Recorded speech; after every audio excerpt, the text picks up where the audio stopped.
Hoje, em nossa vida agitada, principalmente em locais onde o céu está escondido por altos edifícios ou ofuscado por luzes artificiais, fica difícil ver e sequer imaginar a riqueza extraordinária que está acima de nós. Mas você sabia que é possível, numa noite escura, contar até 1.500 estrelas a olho nu?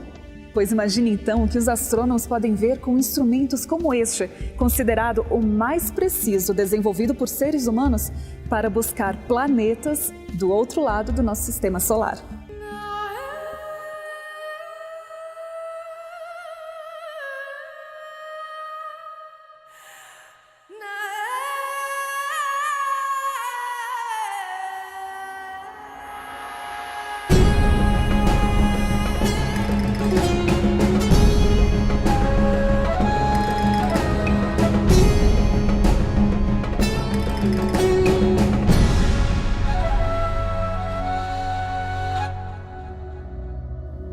Luz, o início, a base de todo conhecimento sobre o espaço sideral, transcendente e fugaz.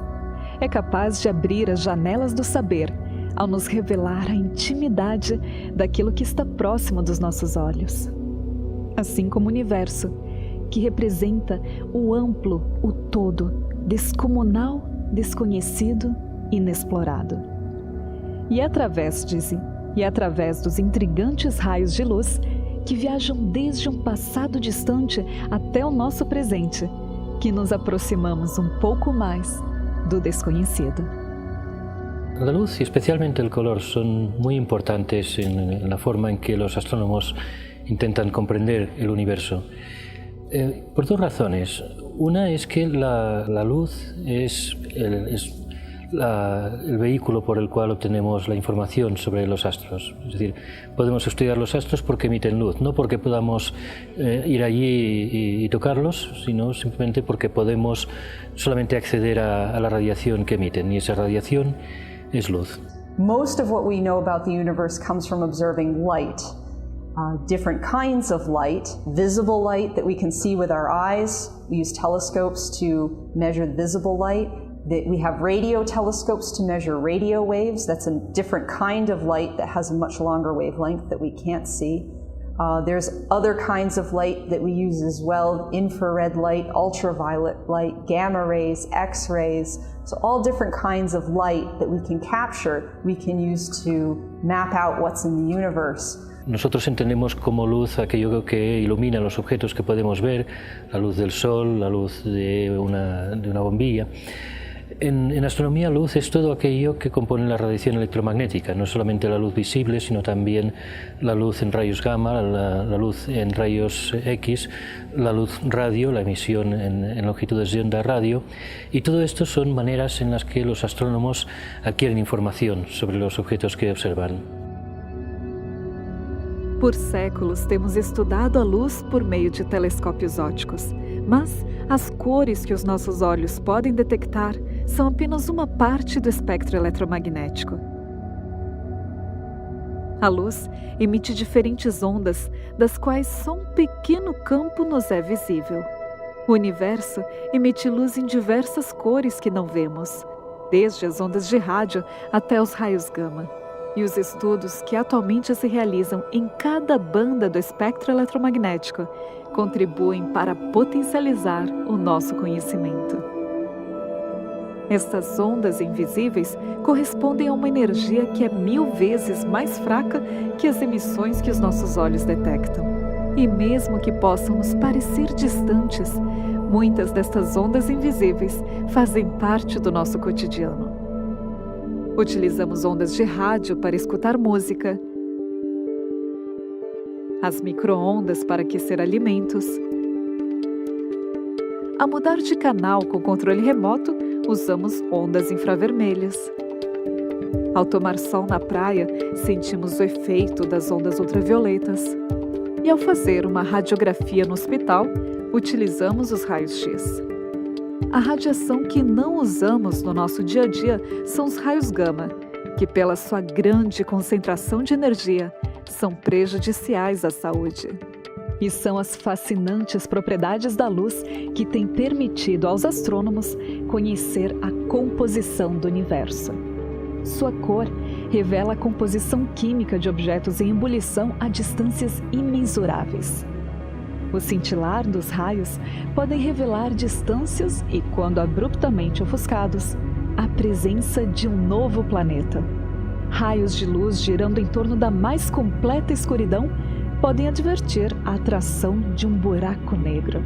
Assim, a luz não só deleita o nosso olhar com exímias expressões de cores, como também nos ilumina com conhecimento. Observar la luz y en particular observar el color no es más que la relación entre la luz que se emite a diferentes longitudes de onda. Un objeto aparece de color azul porque emite más luminosidad en la región azul del espectro, en longitudes de onda cortas. Si estas longitudes de onda son más largas, el objeto nos aparecerá de color más rojo. Y esto nos da información sobre el objeto, sobre la composición física, nuevamente, y sobre sus características intrínsecas. Auguste Comte, creo que el año 1835, por ahí, dijo que ibas a poder medir las distancias a las estrellas, los movimientos, todo eso, pero jamás ibas a poder medir la composición química de una estrella, saber de qué estaban compuestas. Es bien interesante eso porque en ese mismo siglo, por ahí por el año 1810, 1820, antes de incluso que Comte estaba diciendo estas cosas, un físico alemán en Múnich, Joseph Fraunhofer, descubre o inventa el espectroscopio. Y con el espectroscopio tú puedes tomar un espectro de una llama. Tú sabes que si tú vas a tu cocina y tiras sal al fuego, se ve una luz amarilla. Y eso es una luz característica del sodio. A través del espectroscopio fueron capaces de medir las composiciones químicas no solo de las estrellas, sino que de muchos otros objetos más. Pero además la luz tiene un papel secundario, un tanto más sutil, pero también muy importante. El universo está en expansión y los objetos en el universo se están moviendo. Y este movimiento se manifiesta en lo que en física se llama el efecto Doppler. El efecto Doppler lo conocemos en nuestra experiencia de cada día en la Tierra, debido a que es el efecto responsable que el movimiento de un vehículo, por ejemplo, un auto en una carretera, si nosotros lo escuchamos estando quietos junto a la carretera, va cambiando de tonalidad a medida que el vehículo se acerca o se aleja. Lo oímos más agudo cuando se está acercando a nosotros, y cuando pasa delante de nosotros y empieza a alejarse, oímos que este tono baja, se convierte en más grave.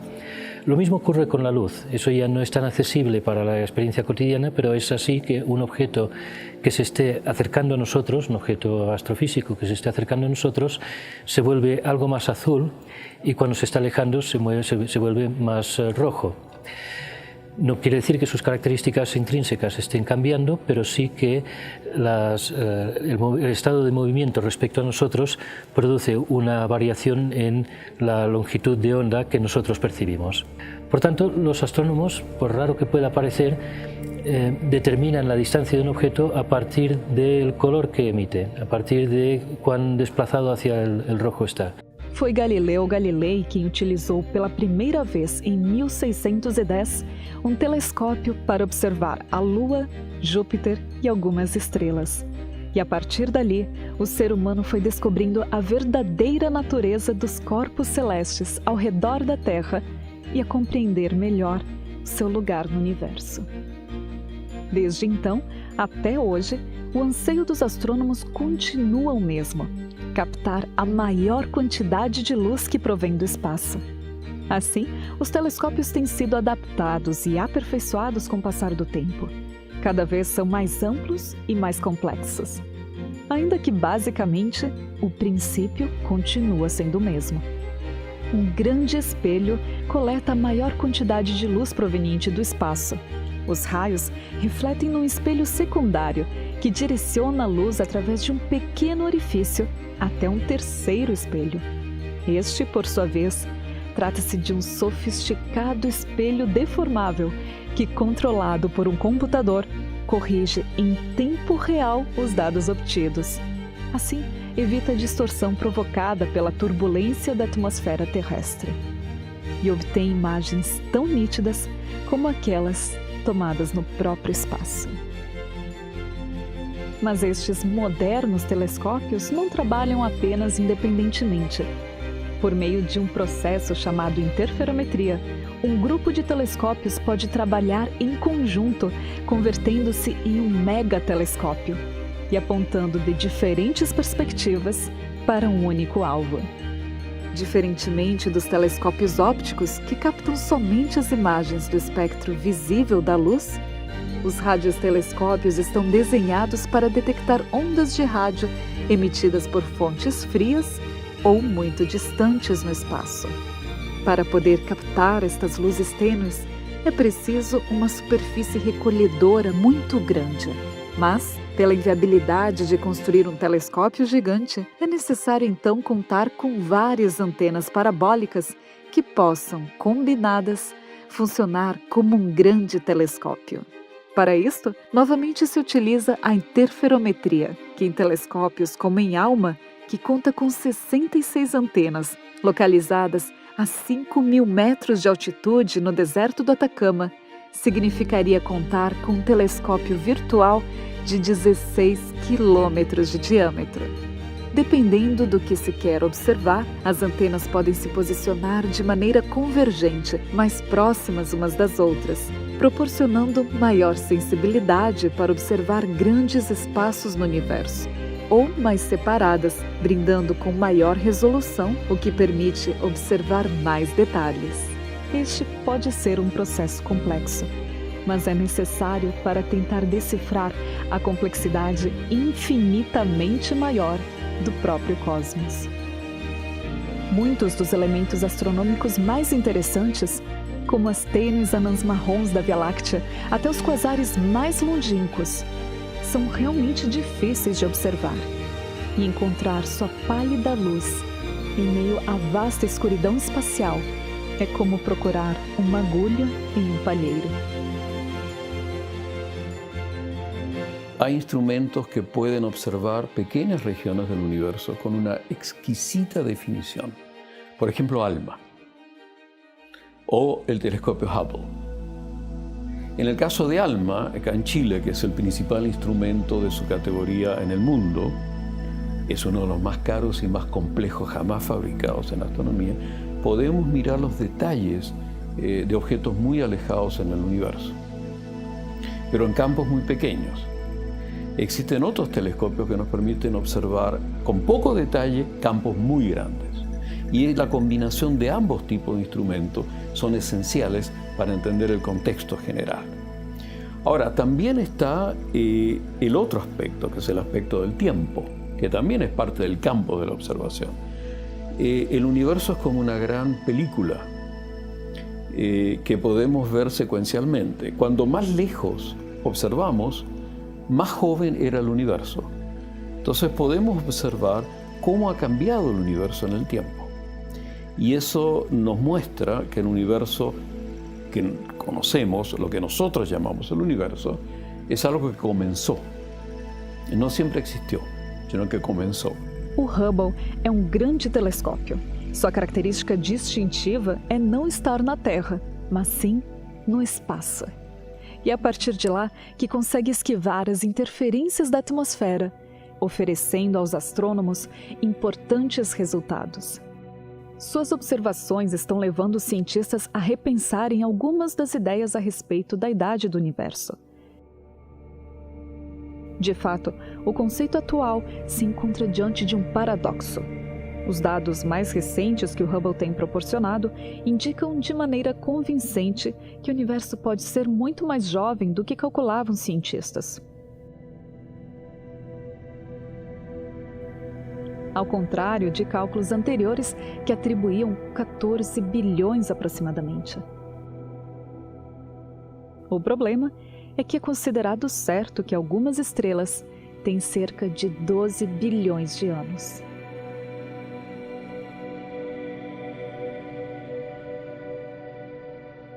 Estrelas nascem, estrelas morrem. Já se fez essa pergunta, elas são eternas. Tudo no universo, o tempo no universo é medido em escalas gigantescas. Tá? Mesmo a velocidade da luz, 300 mil quilômetros por segundo, a luz leva 8 minutos para chegar do Sol até aqui. Tá?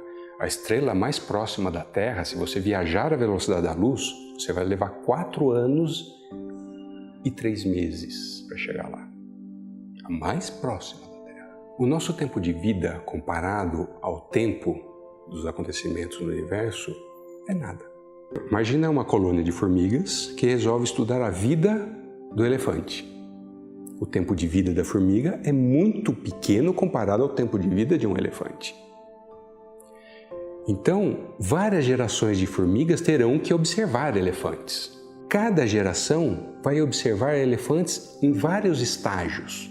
O pequenininho, recém-nascido, um pouquinho maior, um outro brincalhão, meio bobalhão na adolescência, um adulto, forte, né?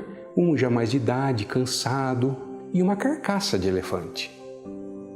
É possível, a partir desses eventos pontuais, você construir uma teoria da vida do elefante? É isso que nós fazemos. Nós vemos estrelas dos mais variados formatos, tamanhos, cores, temperaturas, composições. E vemos outros objetos no espaço que imaginamos que são restos de estrelas, carcaças de estrelas. Vemos outros objetos que parecem verdadeiros berçários de estrelas. E com cada foto individual dessa, foi possível montar uma teoria que explica o surgimento e a morte de uma estrela.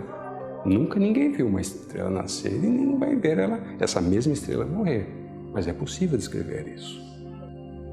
Si tú en esta época del año y quizás un par de meses antes miras el cielo de noche en un lugar oscuro, que no haya luna, tú vas a ver la Vía Láctea, una franja enorme que cubre una gran parte del cielo. En la Vía Láctea tú vas a ver zonas en las cuales hay muchas estrellas y otras zonas donde aparentemente no hay estrellas. Son nubes de polvo, de gas, principalmente hidrógeno y helio, pero también granitos de polvo. ¿Ya? Es como cuando tú ves un cigarro, que sale una nubecita sobre el cigarro, eso es polvo que está mezclado con el gas, imposible separar. Y esta nube de polvo y gas tiene masa, y las masas que tienen son de varias veces la masa del Sol, pueden ser 100 veces la masa del Sol. Entonces, como tienen masa, actúa la ley de gravitación universal y la tiende a comprimir. ¿Ya? Y se opone a esa fuerza de compresión la presión de la nube. Empieza a calentarse además la nube. Se produce un balance entre la fuerza de gravedad y este proceso de calentamiento interno. Sin embargo, la nube tiene elementos además de hidrógeno y helio que emiten luz. Y esto es re importante, muy importante esto, porque esta luz es una pérdida de energía para la nube y la enfría. El enfriarla permite que este colapso proceda muy rápido. Esfriar no linguajar de uma estrela significa ela se tornar vermelha. Diferente muitas vezes do que nós acreditamos, uma estrela azul é quente, uma estrela vermelha é fria e uma estrela amarela é de meio temperatura mediana. Quando o seu fogão em casa está mal ajustado, que cor é a chama dele? É vermelha ou é azul? Ou quando ele é novinho, está bem ajustado, aquela chama azul linda? A mesma coisa na estrela. Se ela é quente, ela é azul. Se ela é fria, ela é vermelha. Y esa nube no solo está estática ahí, sino que está rotando lentamente. Y a medida que se colapsa, empieza a girar. Y tú terminas, después de todo este proceso, con un disco de materia, y en el centro del cual hay una condensación muy brillante, que es una protoestrella. Este es el nacimiento de una estrella y de un sistema solar que se va a formar en ese disco de materia. Mas não é uma ignição simples.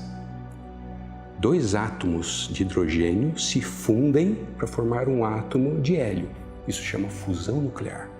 Isso é o coração do Sol, das estrelas. Vocês têm uma ideia do que significa uma fusão nuclear? Eu ouvi falar da bomba de Hiroshima, né? A devastação que ela provoca. A bomba de Hiroshima é baseada na fissão nuclear. Você quebra átomos de plutônio ou de urânio e a energia que libera provoca toda aquela destruição ou gera energia elétrica. Para você conseguir fazer uma bomba de hidrogênio, você usa uma bomba de fissão como estopim. Você precisa explodir uma bomba atômica para servir como estopim para poder explodir uma bomba de hidrogênio que funciona a fusão. Essa é a magnitude de energia envolvida no núcleo de uma estrela. Quando essa ignição se inicia, a estrela começa a emitir luz e essa luz dispersa aquela nebulosa que deu origem a ela. Então você vê fotos maravilhosas do espaço com as nuvens começando a ser destruídas por aqueles raios de luz saindo de dentro delas. São as estrelas jovens nascendo, saindo do berçário e destruindo o berçário ou dispersando o berçário onde elas nasceram. São estrelas que você mede a luz dela e vê que o grosso da luz que vem dessas estrelas é baseado no hidrogênio. Daí você vê outras estrelas que já têm parte de emissões do hélio ou de outros componentes. Então você começa a inferir que aquelas estrelas são mais antigas, porque elas já queimaram uma boa parte do hidrogênio formando hélio, já começaram a queimar o hélio também formando outros átomos. Entonces las estrellas se forman a partir de ese material que tú ves. Y esa estrella, depende de la masa, es cuánto va a vivir. Si esa estrella tiene 50 o 100 veces la masa del Sol, va a vivir del orden de 3 millones de años y va a explotar. Y va a enriquecer todo el medio que está alrededor de ella con los materiales que se forman en su interior. Así que las estrellas nacen, viven y mueren. Como elas morrem depende do tamanho delas. Em 1054, astrônomos chineses anotaram que surgiu uma estrela no céu que era visível durante o dia. Você já viu uma estrela durante o dia, além do Sol? É impossível ver uma estrela durante o dia. Mas essa estrela brilhou durante 23 dias, durante o dia. Depois ela sumiu e nunca mais ninguém viu.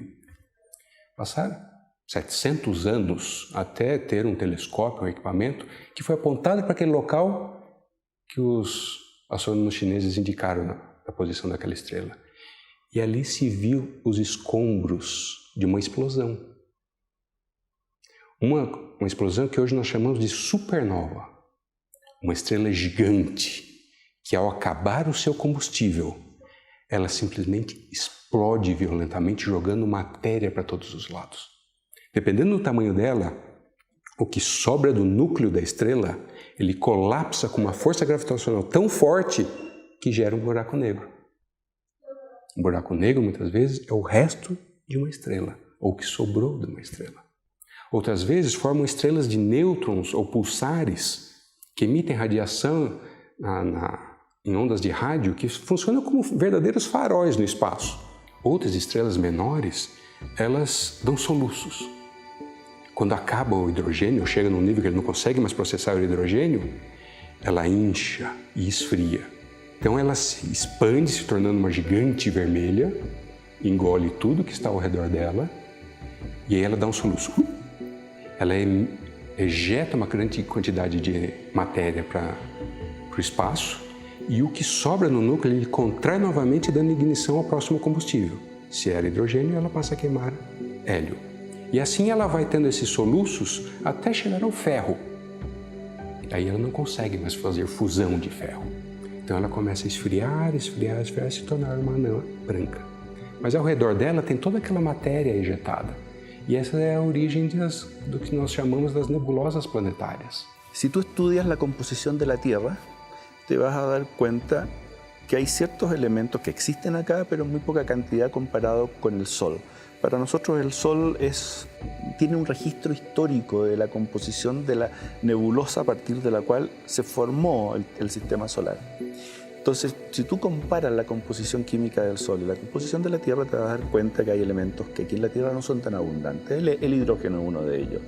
Aunque el agua parece ser abundante, no lo es tanto como debería serlo. El helio, al parecer, también es muy poco común.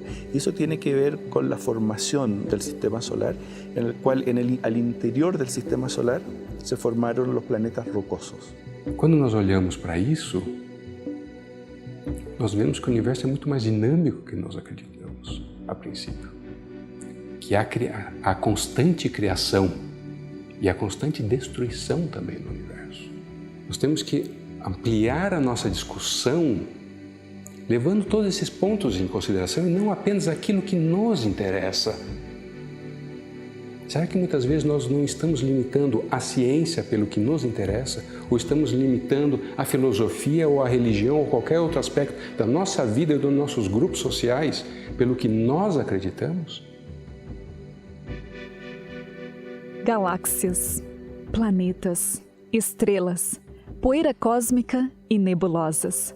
Todos componentes de uma complexa sinfonia que se manifesta em sombras e tons de luz estelar. Até agora, só temos pequenos ativos de um universo que se manifesta com uma complexidade incompreensível. Distante, naquela vasta escuridão, existem mistérios que ainda podem nos surpreender. O que nos leva a refletir sobre seriam mesmo tão categóricas as nossas certezas se são baseadas apenas em vislumbres de conhecimento? O maior e mais revelador pode ainda estar oculto aos nossos olhos, esperando pacientemente o passo de nossa compreensão, ainda que fugaz como a luz das estrelas que observamos, e que nos permita decifrar a sua imponente e sublime complexidade. Contemplar a imagem da nebulosa de Helix é apreciar uma das mais belas e extraordinárias obras-primas na galeria do universo. Tanta maestria de cores e sua composição que instigam nosso olhar e a imaginação é magistral. E o que dizer de Órion, em sutil e fascinante pintura suave como aquarela, adornado com retoques que só o céu pode produzir? Ou da exímia perfeição que nos transmite ao olhar a galáxia de Andrômeda? A luz, em suas mais fascinantes propriedades, tem servido à ciência de conhecimento e inspiração ao contemplarmos os inúmeros astros. Mas, se considerarmos que a maior parte do universo não está constituída por luz, mas por uma impenetrável escuridão, a pergunta que surge é: que mistérios ainda se escondem neste insondável macrocosmo? Quanto conhecimento ainda não temos conseguido entender e nem sequer ver?